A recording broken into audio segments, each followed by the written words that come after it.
Donc la réalité avec l'argent est que l'argent est constamment en train de chercher des gens qui l'honorent et qui le respectent.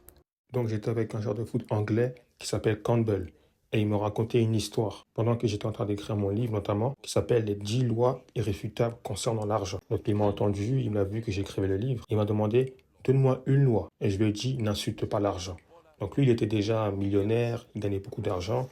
Il m'a raconté cette histoire. Donc un jour, il était avec son équipe, ils étaient très bien habillés, à Londres notamment. Il était là-bas avec son équipe. Donc il était en train de célébrer, il mangeait, ils dansaient et d'autres étaient contents de voir les footballeurs. Ils étaient excités de voir les footballeurs. Et il y en avait un au milieu d'eux qui dansait, qui était fou. Il était littéralement sale, il se sentait pas bon, etc.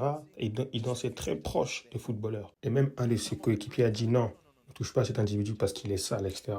Après moi j'ai dit, il m'a même raconté que non, je vois que cet individu il est différent. Il est très très différent. Donc je suis allé vers lui, j'ai demandé comment je pouvais l'aider. Juste, j'ai passé la nourriture, à boire, etc., etc. Et ensuite, quelques jours après, aucun problème, hein. Quelques jours après, lorsqu'ils étaient dans le stade, ils s'entraînaient. Et il y avait une réunion aussi avec les propriétaires et les sponsors. Et il a expliqué l'histoire. Et il parlait d'un homme fou. Et il a dit que vos joueurs m'ont montré qu'ils ont un grand cœur. Et les sponsors valaient plusieurs milliards d'euros. Donc le propriétaire a dit, nous avons décidé d'augmenter nos sponsors avec votre équipe. Ils étaient tous surpris. Il a dit, mais pourquoi? Oui, c'est par rapport à ce qui s'est passé il y a plusieurs jours. Et vous savez quoi? J'étais cet homme fou. Et un de vos joueurs est venu m'assister ce jour-là.